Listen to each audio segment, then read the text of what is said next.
kalau minta tuh yang pasti-pasti bagusnya gitu. Makanya tuh urusan saya pengen suami yang dicintai Allah, dicintai Rasulnya, dicintai orang-orang soleh, gitu kan? Saya pikir-pikir itu doa yang paling tepat gitu. Dan saya tidak pernah menyesalinya, meskipun seperti yang tadi saya sampaikan. Di awal-awal tuh saya rada bingung gitu ngelihat dia nih, Allah cinta sama dia dari mana ya? Kalau emang doa saya diijabah gitu sama Allah, nih Allah kayaknya agak repot nih orang kayak begini dicinta sama Allah. Kalau urusan dunia tuh biarkan Allah tetap menjadi dokter terbaik bagimu, yang sesekali memberikan kepadamu pil-pil pahit, bukan karena dia gak sayang padamu, akan tetapi justru karena dia sayang padamu. Dia tahu yang terbaik bagimu. Itu urusan dunia. Jadi yang kamu minta terhadap urusan teman, terhadap urusan suami ya, urusan jodoh gitu, atau jodoh buat anak-anakmu, mintanya teman-teman kebaikan akhirat.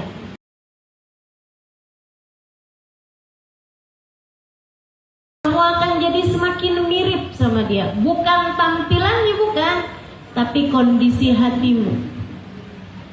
Sehingga sekalian yang saya muliakan, orang tuh kalau barengan sama orang yang tukang ngeluh mulu, kamu gak demen sama dia, tapi tungguin aja, seminggu 2 minggu kamu jadi tukang ngeluh juga dah.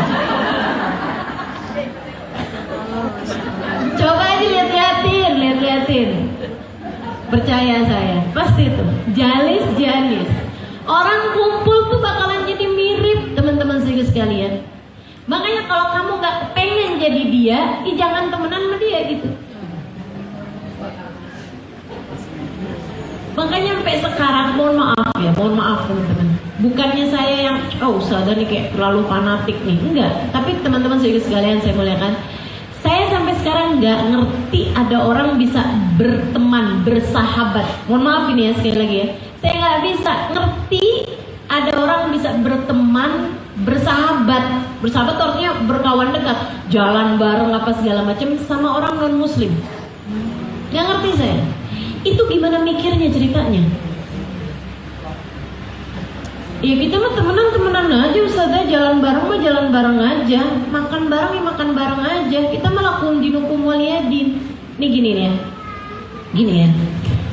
Mohon maaf, bukan berarti saya melarangmu untuk. Jadi Ustazah maksudnya kita nggak boleh ini gitu, kita harus anti gitu, kita nggak boleh tetanggaan. Siapa bilang? Saya cuma nggak ngerti sama orang yang bisa bersahabat dekat dengan orang non muslim. Karena kalau buat saya kayak begini nih, kalau ada orang baik sama kita, tapi dia ngata-ngatain ibu kita, kamu bisa nggak temenan sama dia? Nggak bisa. Betul apa enggak? Kamu nih ya, ada orang baik setengah mati, tapi dia ngata-ngatain bapak kamu gitu.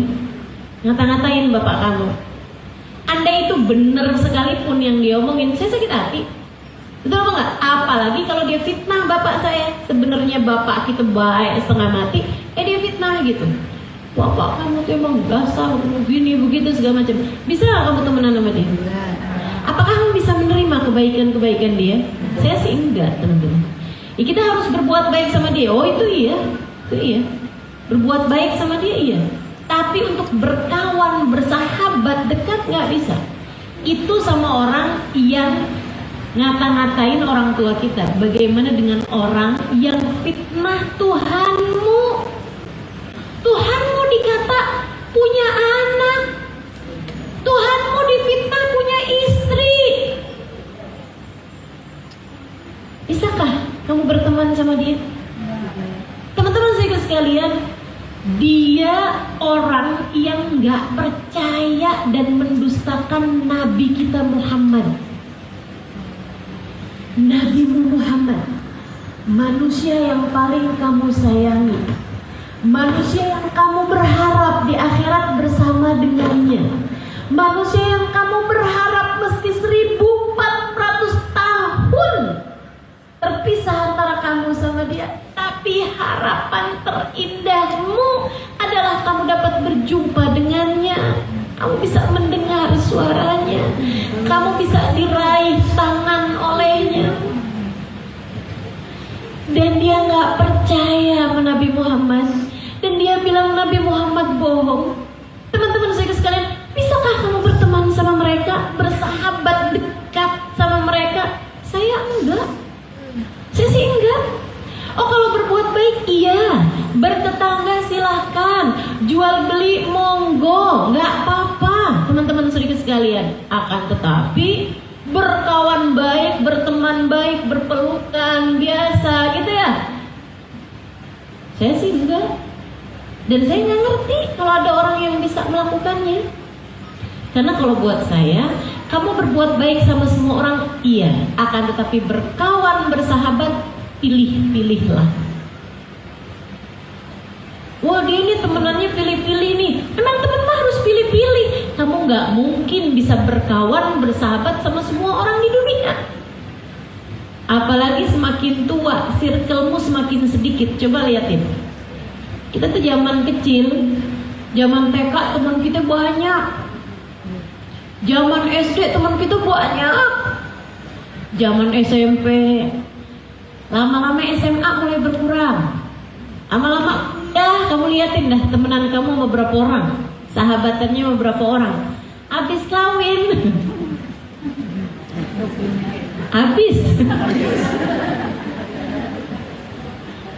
Betul begitu? Masa yang udah tinggal sesedikit itu kamu nggak mau pilih-pilih? Teman-teman harus pilih. Harus pilih dengan siapa kamu berkawan. Karena memang Allah nyuruhnya gitu. Ihdinas siratal mustaqim.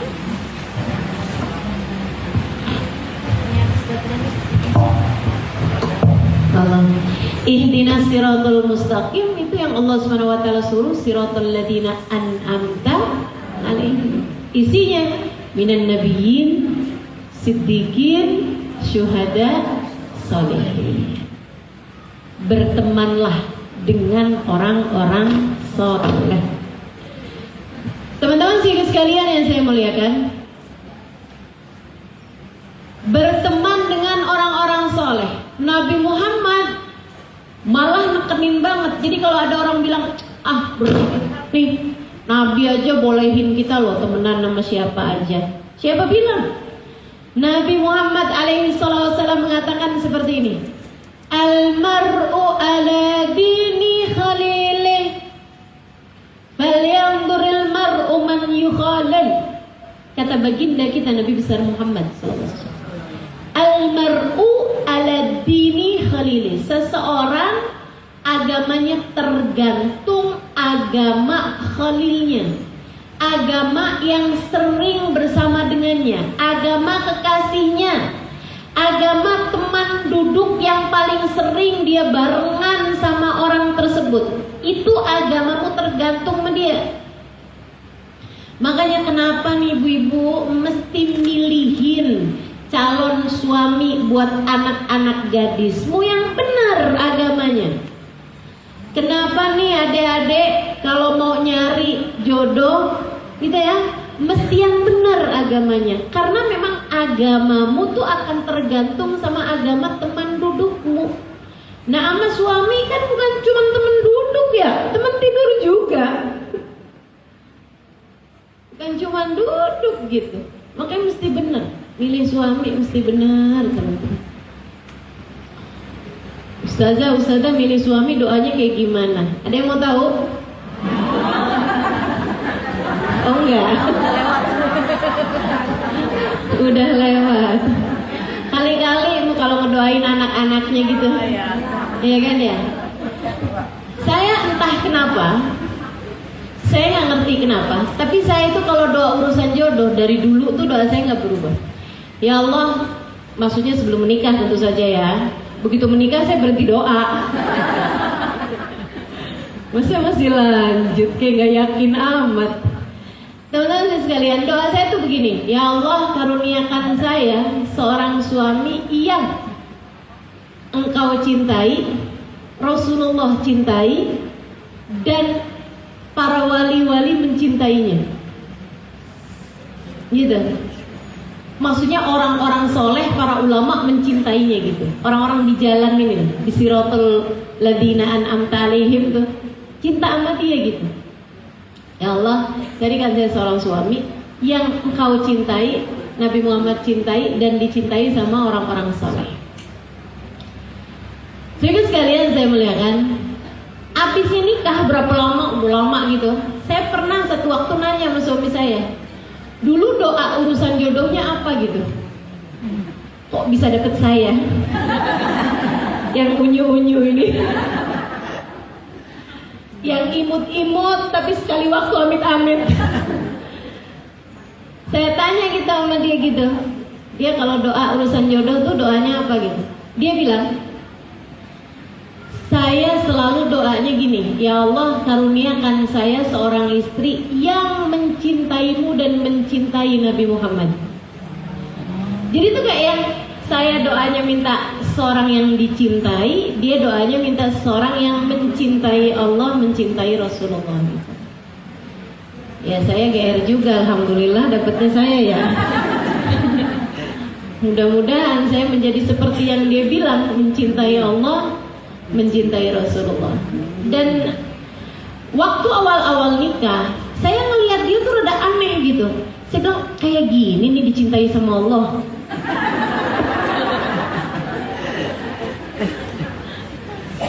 Kayak gini modelannya dicintain sama Allah, dari mananya ya? Lihat dari depan kayak kagak pantas, dari belakang apalagi gitu.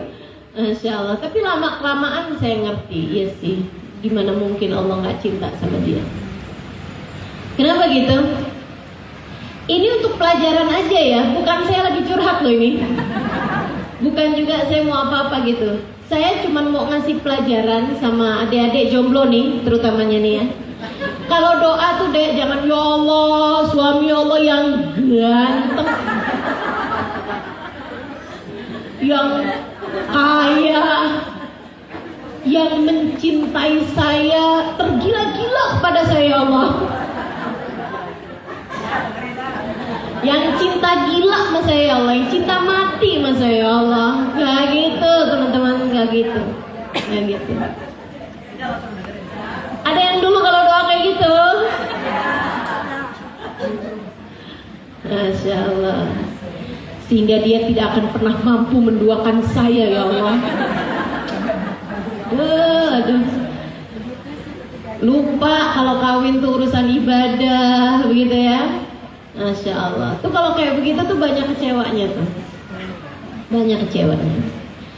Teman-teman sih sekalian yang saya muliakan, gitu jangan gitu doanya, gitu ya. Doa tuh yang nggak bakalan kamu sesali aja, gitu. Karena teman-teman, ada orang-orang tuh yang kalau doa tuh kita memang pengen sih itu ya, tapi kita nggak tahu loh apakah kita akan selalu pengen itu. Misalnya gitu, ya Allah saya kepengen punya suami yang kaya. Teman-teman sih sekalian, orang kaya tuh rata-rata sibuk, kan gitu ya. Orang kaya rata-rata nggak bisa ngerjain macem-macem sendiri, karena terbiasa dikerjain sama orang lain, betul nggak? Orang kaya rada susah disuruh naikin galon. Betul nggak? Nggak ngerti cara masang lampu, betul?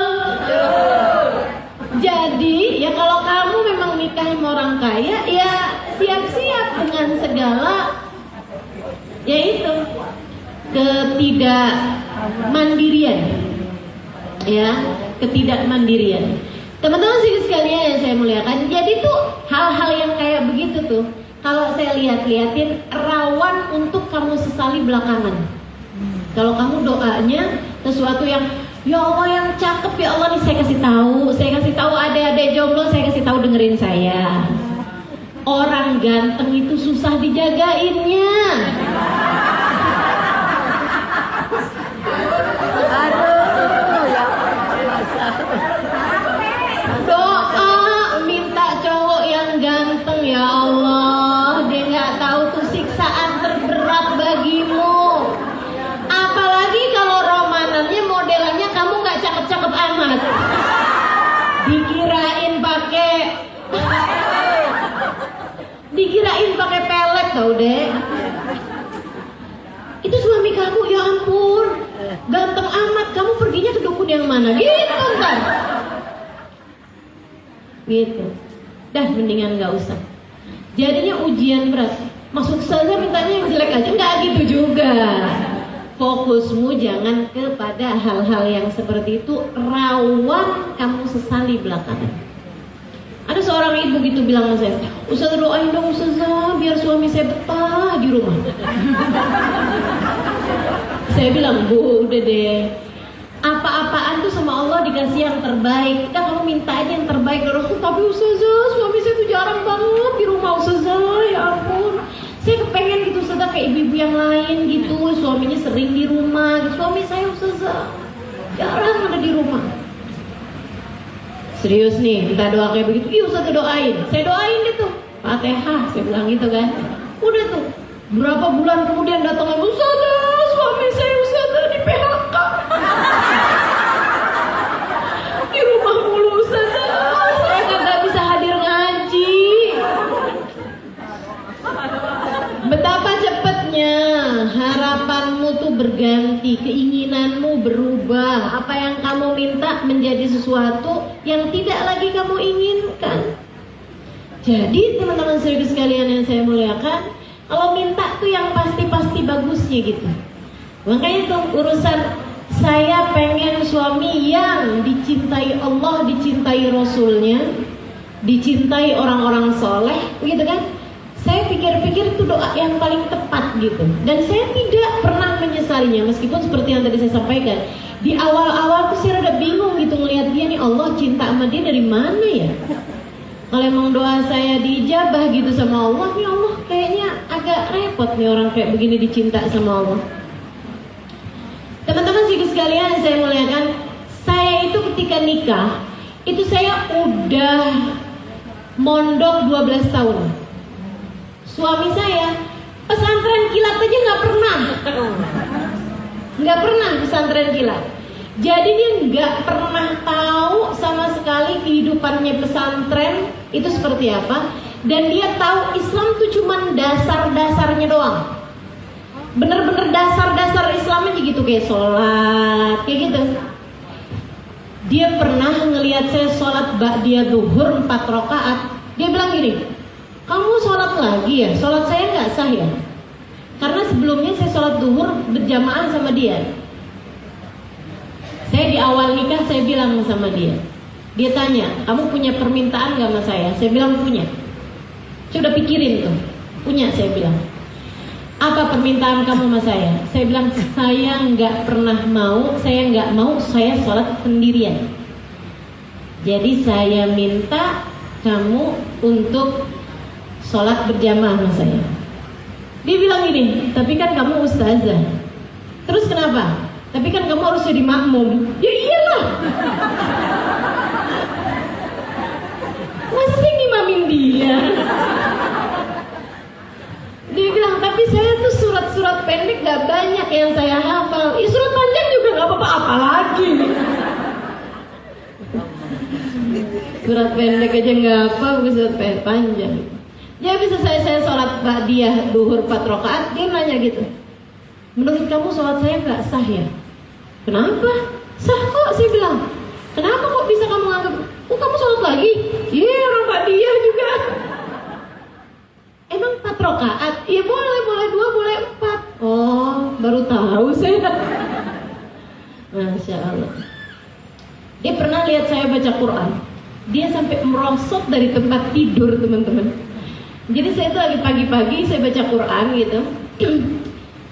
Saya ingat banget itu di rumah saya di Indramayu sana, baru awal-awal nikah. Saya lagi baca Quran, memang saya baca gitu kan cepet. Karena kan ya itu tadi ya, saya 12 tahun di pondok pesantren dan saya memahami apa yang saya baca kebanyakannya. Dia merosot dari tempat tidur, terus duduk di hadapan saya. Terus dia bilang kayak gini, kamu hafal ya? Saya bilang enggak, saya nggak hafal Quran. Ini perlu diketahui ya, saya nggak hafal Quran. Terus akhirnya sama dia ditutup-tutupin nih surat Quran saya. Saya masih tetap bisa baca yang ditutupin bukan itu.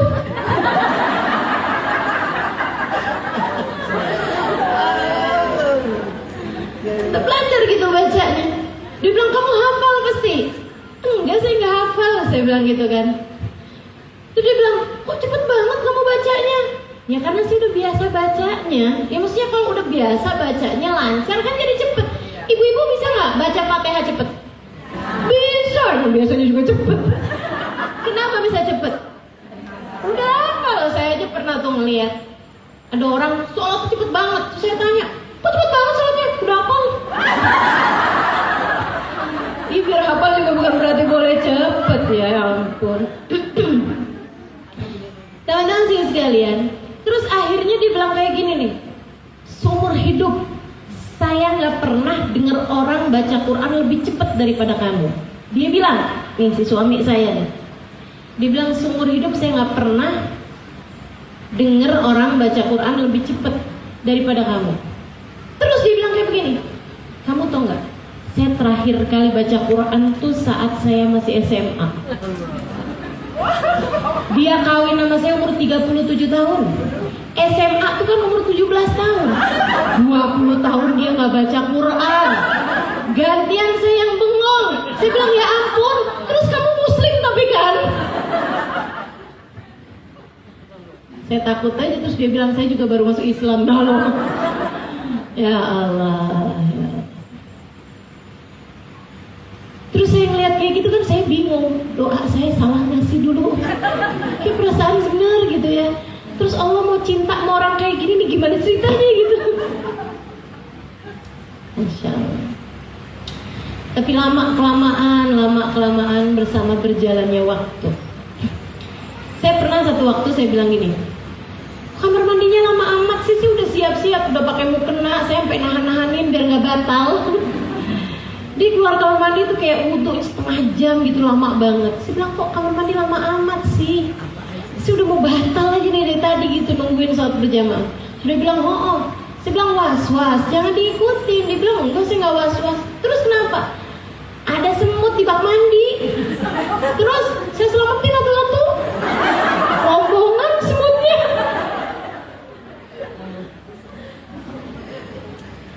Saya tahu itu. Hati yang bahkan sama semut nggak tega. Saya tahu dia adalah seorang yang pantas dicinta sama Allah SWT. Jadi lama kelamaan saya juga jadi ngeliat gitu, subhanallah, pantas sih dicinta gitu. Ya memang dia punya hablum minannas sangat baik. Di saat saya punya hablum minallah, insya Allah seenggaknya saya tahu jalannya. Tapi hablum minannas saya memang gitu ya. Dulunya saya belajar banyak tentang hablum minannas dari dia gitu.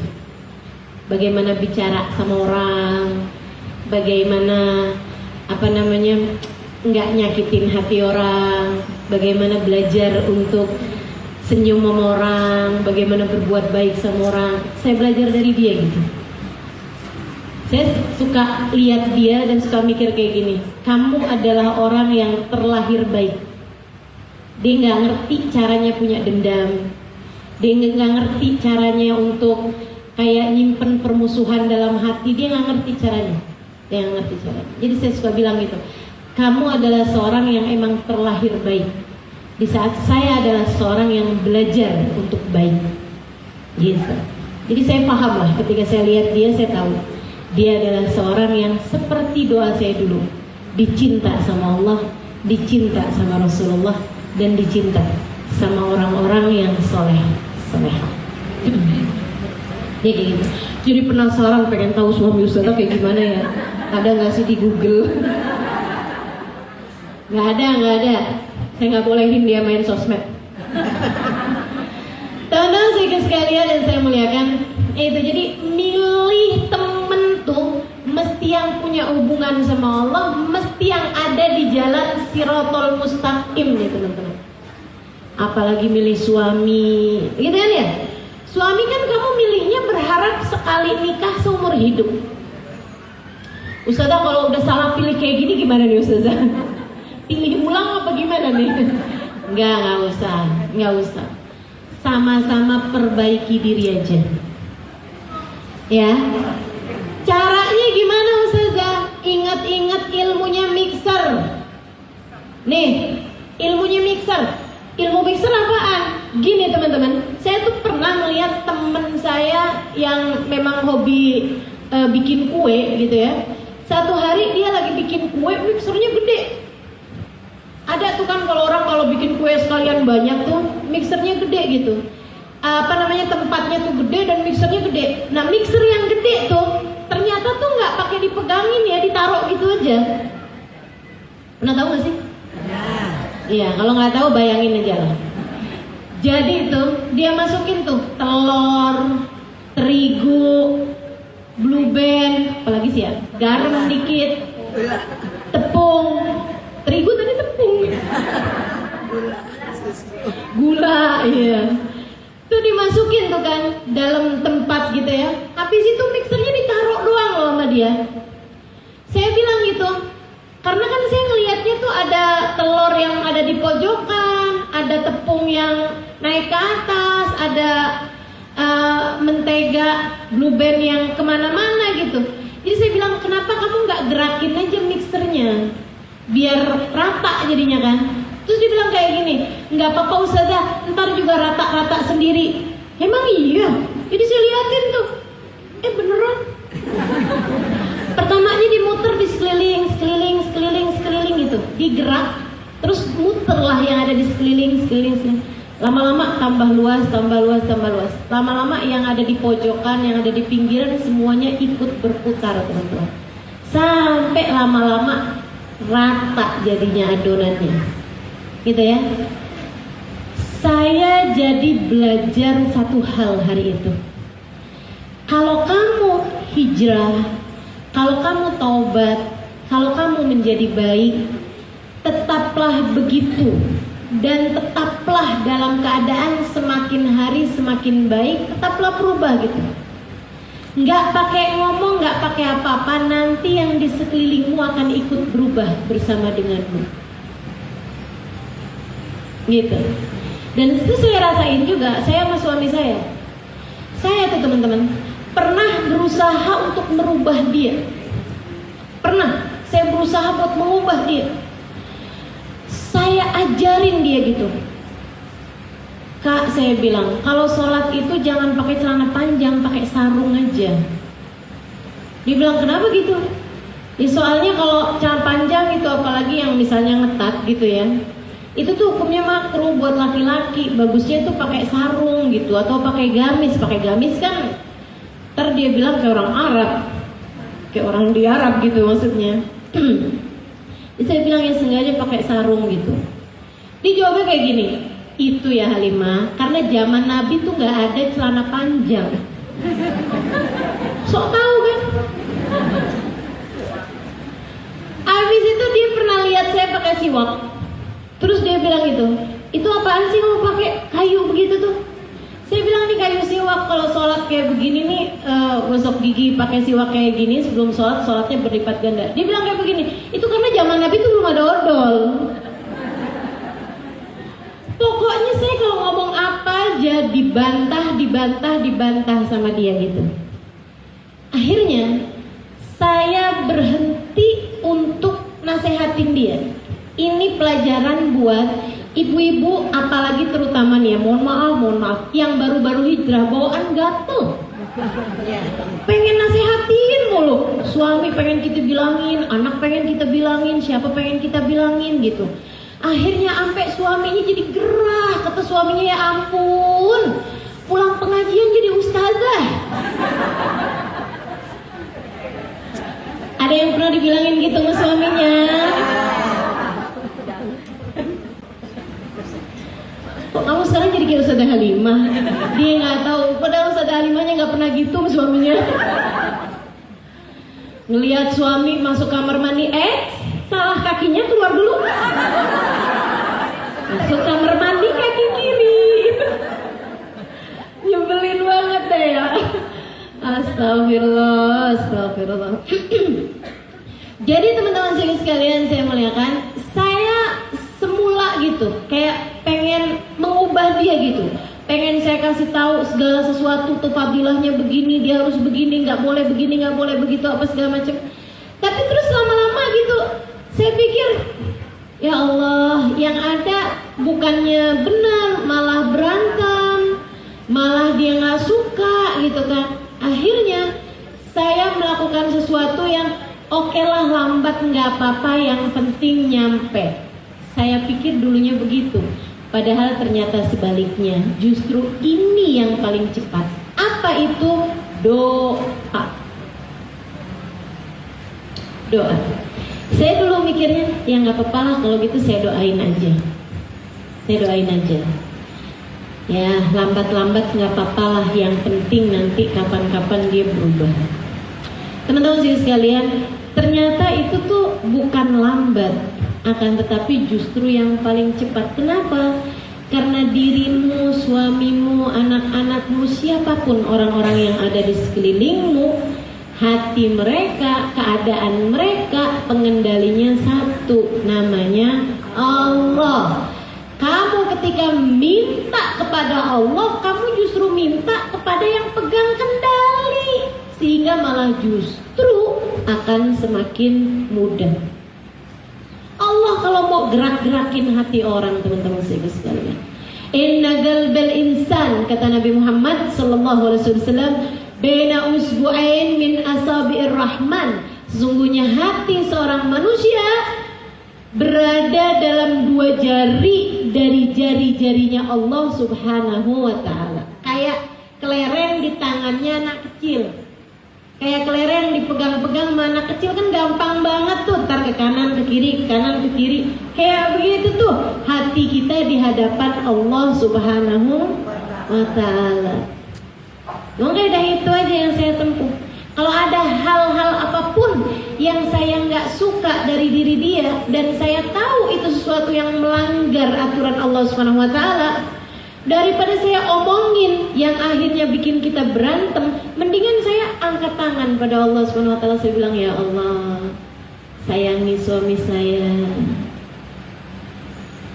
jadikan ia menempuh jalan-Mu ya Allah. Sayangi saya, jadikan saya selalu berada dalam jalan-Mu ya Allah. Terus gitu saya minta sama Allah dengan linangan air mata.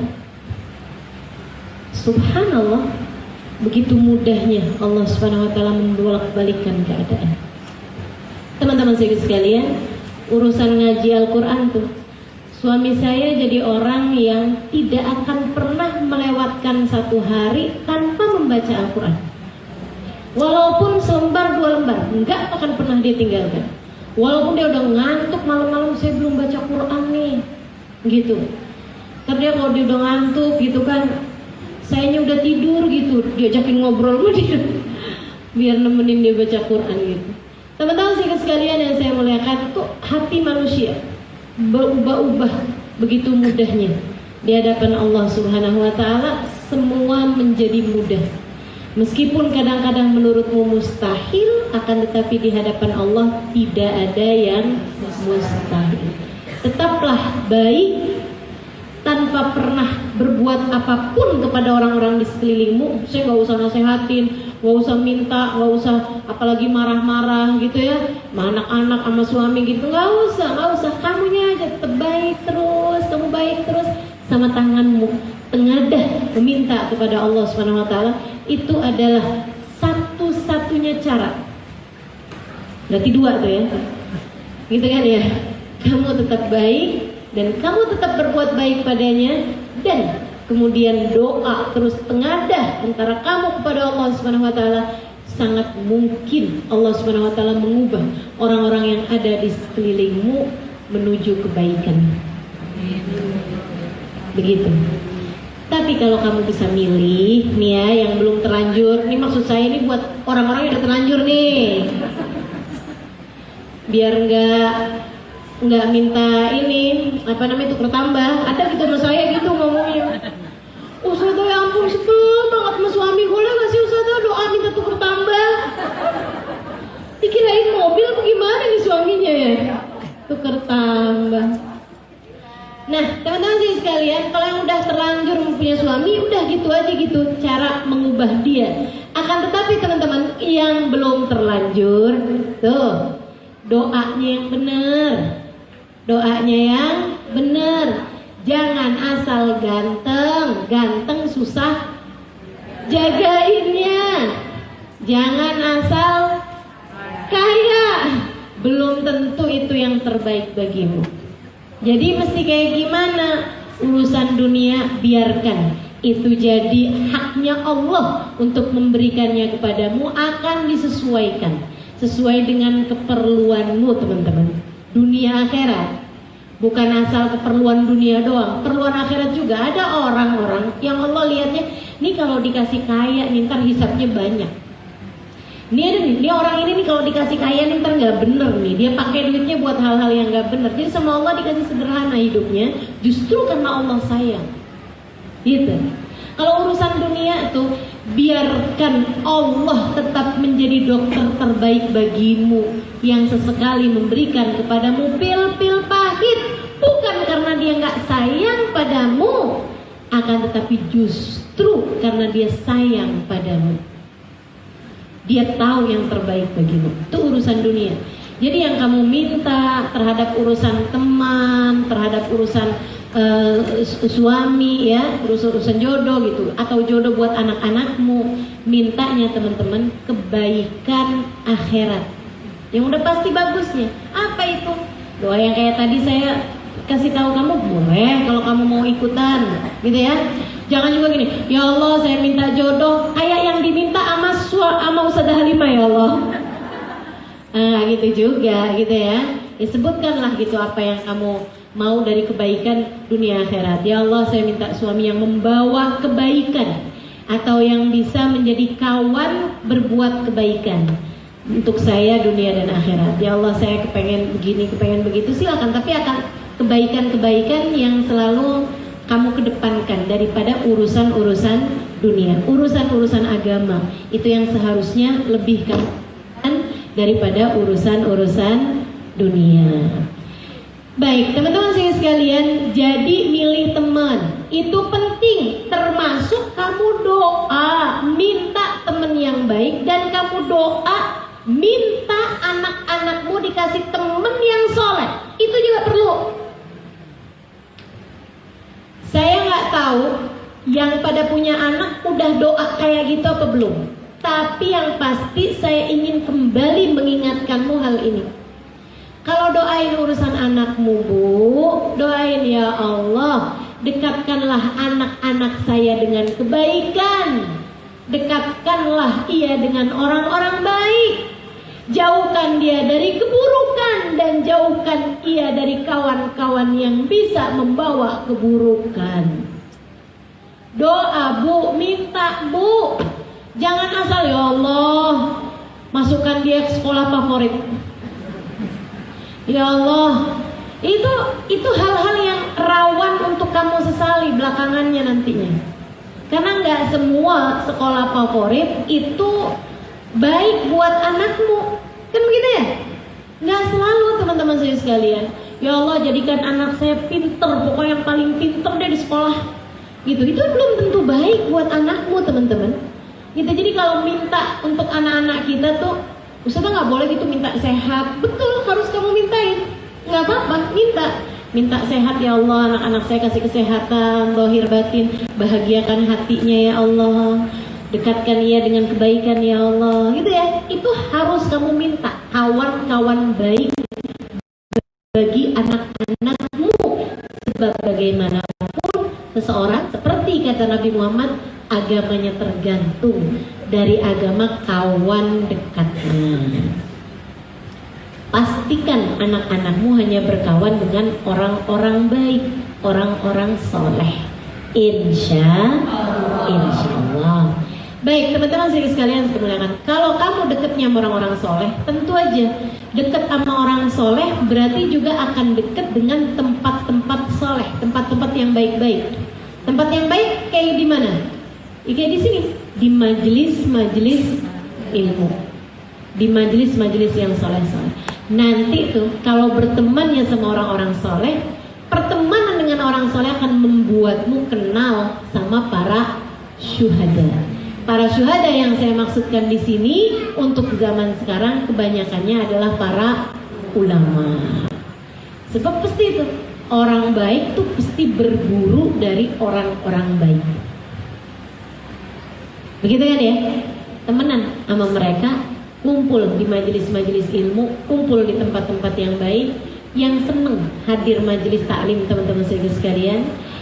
Kalau kamu dikasih sama Allah rasa hati seneng buat hadir di majelis taklim, itu karunia yang harus kamu syukuri. Itu karunia yang harus kamu syukuri. Ada banyak di antara kita tuh yang kalau ketemu makanan enak syukurnya gede. Jadi sama Allah dikasih ketemu sering-sering sama makanan enak.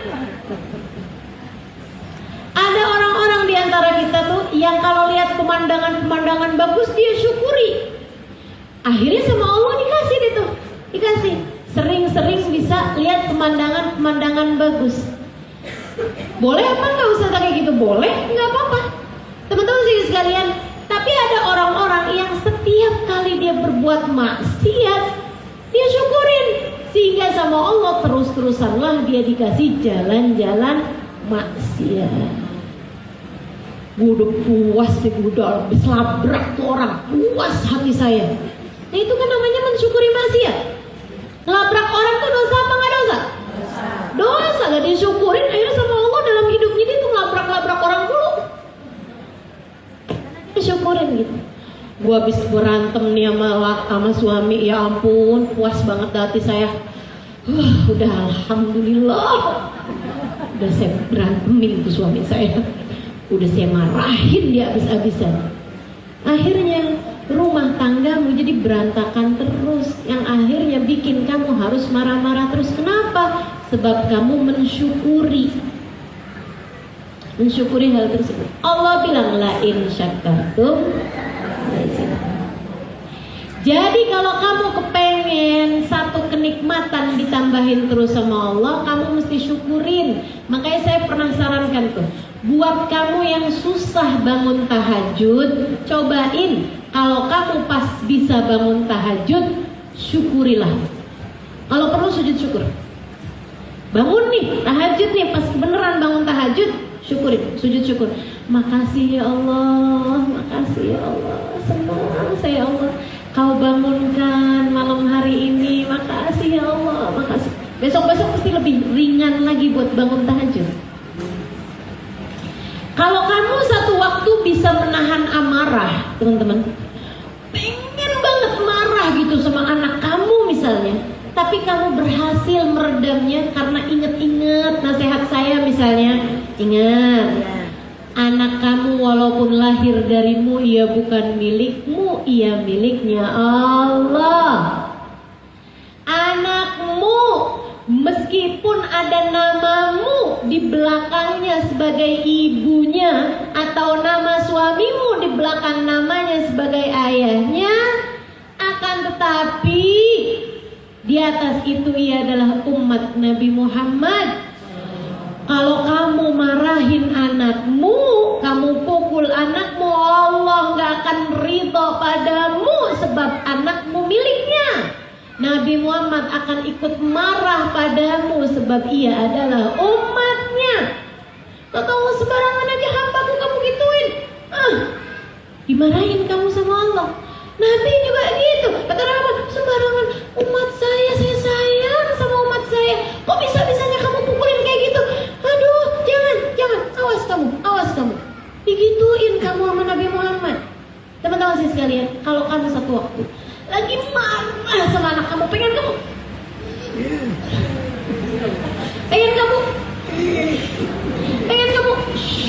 apa tuh? Dijewer ya. Pengen kamu pukul, pengen kamu cubit, pengen kamu jewer anakmu, pengen kamu marah-marahin. Tapi kamu ingat pesan Ustazah Halimah, ya Allah, anak saya bukan milik saya, punyanya Allah. Anak saya nih bukan sekedar anak saya, dia adalah bukan hanya bin saya, akan tetapi dia adalah umat Nabi Muhammad. Nabinya bisa marah nih kalau saya marahin umatnya, nabinya bisa nggak terima nih kalau saya pukul umatnya. Terus kamu bisa nahan marah gitu. Iya sayang, nggak apa-apa. Nanti lain-lain kali jangan gitu lagi ya nak ya. Kamu tahu kan mama nggak suka. Misalnya, kamu bisa nahan amarah, cobain sujud syukur. Cobain sujud syukur. Kenapa gitu? Kamu bilang saat sujud syukur habis kamu baca subhanarabbiyal a'la wa bihamdihi subhanarabbiyal a'la wa bihamdihi gitu ya. Habis kamu bilang sajada wajhina alladzi khalaqahu wa sawwarahu wa syaqqa samahu wa basara bihaulihi wa quwwatihi. Tabarakallahu ahsanul khaliqin. Doa-doa sujud kamu udah kamu baca, kamu bilang ya Allah makasih. Hari ini bisa nahan amarah. Dalam hati aja, gak usah kamu omongin ya. Dalam hati aja bilang ya Allah makasih ya Allah. Hari ini udah bisa nahan emosi saya ngadepin anak ya Allah makasih ya Allah. Nanti bakalan lebih mudah besok-besoknya kamu kerjakan. Sebab la in syakartum la azidannakum. Bakal baik. Kata Allah Subhanahu wa taala seperti itu. Begitu teman-teman sekalian. Jadi mintalah selalu kawan-kawan yang soleh untukmu. Mintalah selalu anak-anak yang berkawan dengan orang-orang yang soleh. Anak-anakmu biar punya kawannya yang soleh-soleh. Dan kalau kamu selalu berkawan dengan orang soleh, nanti kamu akan kenal sama syuhada, yaitu orang-orang para ulama yang mengajak orang kepada jalan Allah, yang memperjuangkan agama Allah Subhanahu wa taala. Dan itu kalau kamu syukuri, tiap kali hadir di majelis taklim kamu syukurin, gitu ya. Tiap kali dengar kajian misalnya gitu, nggak harus kajian saya, kajian siapapun kamu seneng, dapat tambahan ilmu, dapat cerita baru, dapat masukan hati yang bagus, kamu syukurin ya Allah makasih ya Allah, alhamdulillah, alhamdulillah, alhamdulillah. La in syakartum la azidannakum. Bakal ditambahin sama Allah, bakal dikenalin sama yang lain-lain. Nanti kalau udah kamu banyak kenal syuhada, Allah akan kenalkan kamu sama siddiqin. Siapa itu siddiqin? Para wali-walinya Allah Subhanahu wa taala. Karena teman-teman sekalian, ini para ustadz, para ustazah gitu ya. Biasanya mereka tuh berguru sama orang-orang yang lebih soleh tentu saja, lebih syahid tentu saja, maksudnya lebih berjuang di jalan Allah Subhanahu wa taala. Dan banyak di antara mereka tuh yang sampai di tingkatan as-siddiqin, yaitu para wali-walinya Allah Subhanahu wa taala. Banyak. Saya salah satu di antaranya. Saya bukan siapa-siapa. Tapi kalau kamu tanya siapa guru-guru saya, dengan bangga saya sampaikan padamu. Saya berguru dari Sayyidil Habib Umar bin Hafid. Seseorang yang saya yakini sebagai salah satu dari minas siddiqin, hamba-hamba dekat dengan Allah, hamba-hamba yang memiliki hubungan sangat serius dengan Allah Subhanahu wa taala, hamba-hamba yang saya yakini salah satu dari wali min auliyaillah, kekasihnya Allah Subhanahu wa taala. Siddiqin, teman-teman. Jadi kalau kamu dekat sama orang soleh, orang baik-baik, kamu akan kenal sama syuhada, para ulama. Kalau kamu kenal sama para ulama, lama-lama kamu akan kenal sama siddiqin. Nah, para siddiqin ini akan mengenalkanmu kepada baginda Nabi besar Muhammad. Jadi kamu tahu, bukan cuma sekedar kamu tahu sejarahnya Nabi Muhammad, akan tetapi kamu tahu Nabi Muhammad tuh orangnya kayak gimana, sabarnya kayak gimana, akhlaknya kayak gimana, sama pasangannya kayak gimana, sama anaknya kayak gimana, karakternya kayak gimana, kasih sayangnya kayak gimana, doanya kayak gimana, cara angkat tangannya kayak gimana. Banyak hal yang kamu ketahui yang membuatmu semakin cinta kepada Nabi besar Muhammad. Kayak gitu teman-teman sekalian. Gitu ya. Kalau teman-teman tanya gitu, Ustazah kok bisa yakin gurunya Ustazah tuh wali min auliyaillah? Ya ada banyak hal yang membuat saya yakin teman-teman sekalian. Kayak gimana Ustazah? Punya keramat gitu Ustazah. Keramat apa maksudnya? Bisa terbang gitu? bisa berjalan di atas air gitu. Saya sih nggak lihat orang tercinta di sisi Allah dengan dia bisa terbang atau dengan dia bisa tahu isi hati orang. Akan tetapi kalau udah orang bisa selalu mengingat Allah dalam segala keadaan, tuh dialah orangnya. Atau kalau orang bisa akhlaknya tetap mulia bahkan di saat dalam keadaan kepepet sekalipun, itu dia orangnya. Pernah nggak saya ceritain sama teman-teman tentang orang yang ngaku tanahnya Habib Umar? Belum ya? Baik. Yang udah pernah dengar pura-pura belum aja. Jangan sok spoiler sama teman sebelahnya. Udah pernah nih saya dengar, udah pernah. Udah kamu dengerin saya aja, dengerin saya. Enggak gitu ya. Teman-teman saya sekalian, jadi gini, Habib Umar itu ada punya tanah peninggalan dari ayahandanya. Udah ya, orang semua tahu kalau tanah itu adalah tanahnya abahnya Habib Umar yang kemudian turun kepada Habib Umar bin Habib. Satu waktu tanah itu tuh ada orang yang mengklaim, ada orang yang mengaku bahwa tanah itu adalah tanah punyanya dia. Dan dia ini gembar-gembor dan dia ngomong-ngomong gitu sama orang-orang di seluruh tanah itu tuh punya saya, dari bapak saya tuh dulu pernah dikasih sama kakeknya Habib Umar. Jadi itu tanah tuh sebenarnya punya saya dan tanahnya emang belum dibikin apa-apa gitu, masih tanah kosong aja. Satu waktu si orang itu datang ke rumah Habib Umar. Cerita ini saya dengar dari orang yang dengar dari putranya Habib Umar. Gitu ya. Katanya putranya Habib Umar, saya yang bukain pintu. Saya begitu melihat dia, saya dengar rumor selama ini bahwa orang ini adalah orang yang ngakuin tanah keluarga kami sebagai tanah punyanya dia. Wah, dia mau ngajak ribut abah saya nih gitu. Katanya anaknya nih kan pas buka pintu, waduh orang ini nih gitu. Dia bilang, Abu Filbait, bapak kamu udah di rumah gitu. Dia bilang, iya ada di rumah. Mukanya udah kayak gak enak gitu kan si anak nih, takut gitu. Akhirnya dia masuk ke dalam rumah. Dia bilang, bah ada tamu bah. Oh iya, siapa? Salim nama anaknya. Itu bah, orang itu bah, namanya Fulan bin Fulan. Dia itu bah yang ngakuin tanah kita punya. Dia itu loh bah yang kemarin. Marhaba. Itu Habib Umar teman-teman. Dalam kondisi apapun tuh nggak pernah yang model kayak kita. Orang itu ala-ala netizen julid tuh. Yang langsung mukanya tuh kalau di sinetron di zoom out sambil ada kata-kata hati yang dikeraskan. Ternyata dia datang juga ke rumah ini. Ada tekan ini tuh. Ternyata dia punya keberanian untuk datang ke rumah kami pada akhirnya.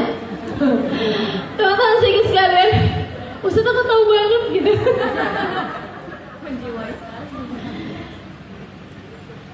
Habib Umar nggak pernah gitu teman-teman. Habib Umar tuh senyumnya nggak hilang. Masya Allah. Ini kalau nggak wali kan nggak bisa gini modelnya nih. Betul nggak?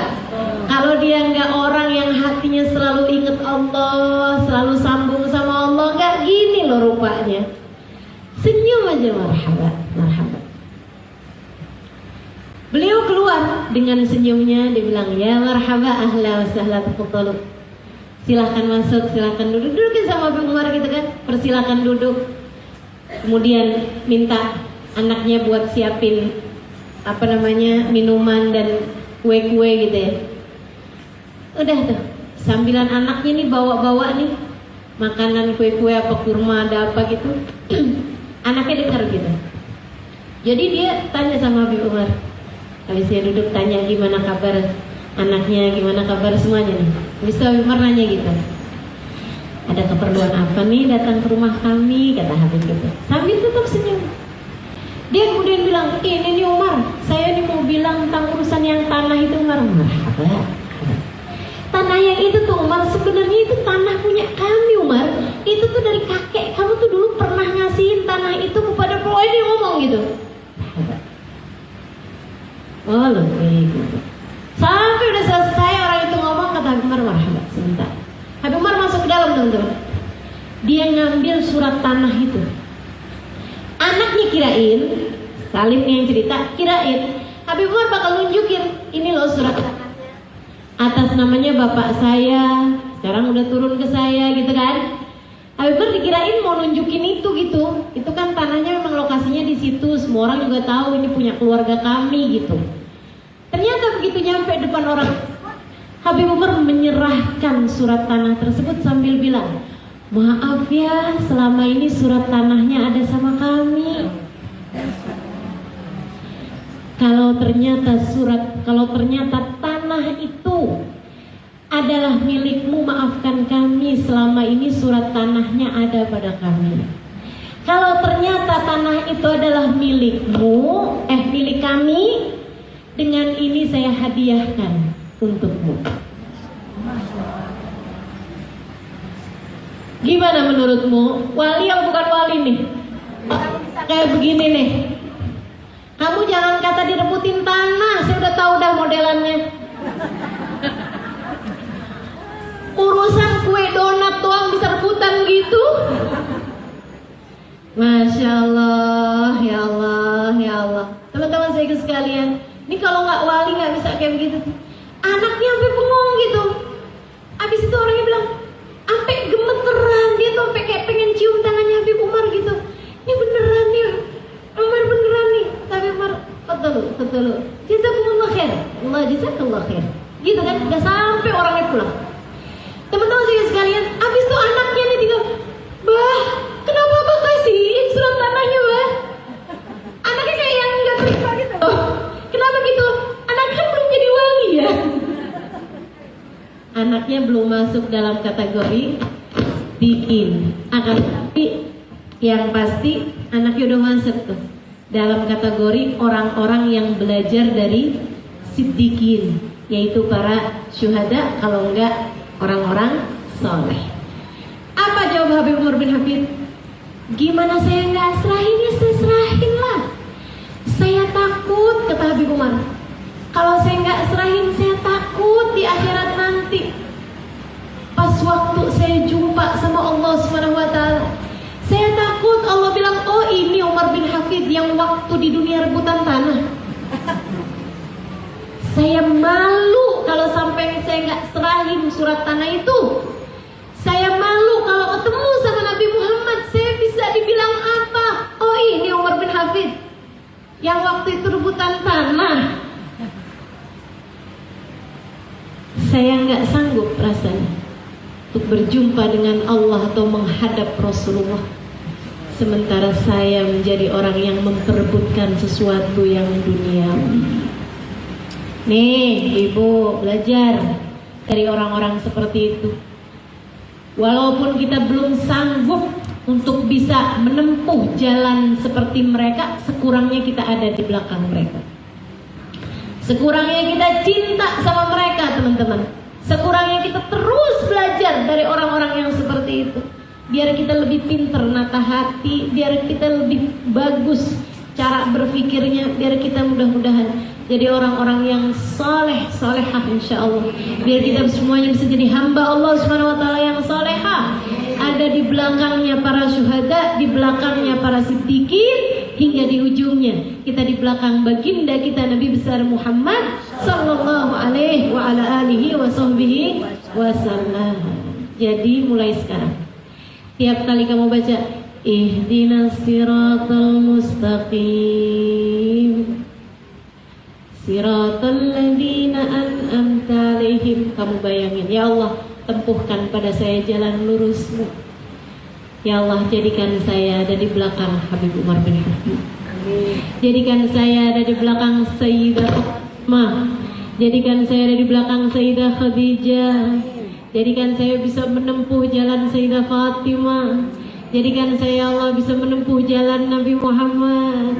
Jadikan saya Allah bisa menempuh jalan para wali. Jadikan saya Allah bisa menempuh jalan para ulama.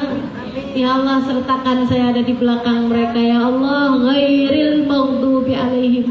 Jangan biarkan saya bersama atau menempuh jalannya orang-orang yang ahli maksiat. Jangan biarkan saya ya Allah terseret-seret kepada mereka ya Allah, atau terseret-seret jalan mereka ya Allah. Jangan biarkan saya berkubang di kubangan hawa nafsu. Jangan biarkan saya ya Allah berlumpur dengan lumpur-lumpur duniawi ya Allah. Jangan biarkan saya menempuh jalan seperti jalan-jalan mereka ya Allah. Jauhkan saya dari perzinahan, jauhkan saya dari harta haram, jauhkan saya ya Allah dari apapun yang membuatmu murka ya Allah. Waladhdallin, ya Allah selamatkan saya, jauhkan saya dari jalan-jalan yang salah ya Allah. Karuniakan kepada saya guru yang benar, karuniakan kepada saya ya Allah kawan-kawan yang baik, karuniakan kepada saya ya Allah orang-orang di keluarga kami yang dapat selalu bersama-sama dalam kebaikan. Gitu. Kemudian kamu bilang amin, kabulkanlah doa kami ini ya Allah. Begitu. Udah ngerti insyaallah. Yuk kita baca suratul Fatihah. Kita minta pada Allah Subhanahu wa taala, semoga Allah selalu membimbing kita semua insyaallah untuk menempuh siratal mustaqim. Semoga Allah Subhanahu wa taala memastikan kita semua ada di belakang baginda Nabi besar Muhammad sallallahu alaihi wasallam dan seluruh para sahabat, seluruh para ahli bait, seluruh orang-orang saleh insyaallah di belakang beliau. Ala hadihin ya bikuniyatin salihah. Kita juga doakan anak-anak kita, suami kita semuanya juga biar jadi orang-orang soleh solehah semua insyaallah. Kita doakan semoga semuanya selalu berada Allah taruhkan di jalannya orang-orang soleh. Semua orang-orang yang kita sayangi kita doakan selalu berada di dalam siratal mustaqim. Ala hadihin niyah bikulli niyatin salihah jami'ah syamilah la hadratin Nabi Muhammad sallallahu alaihi wasallam. Al-Fatihah.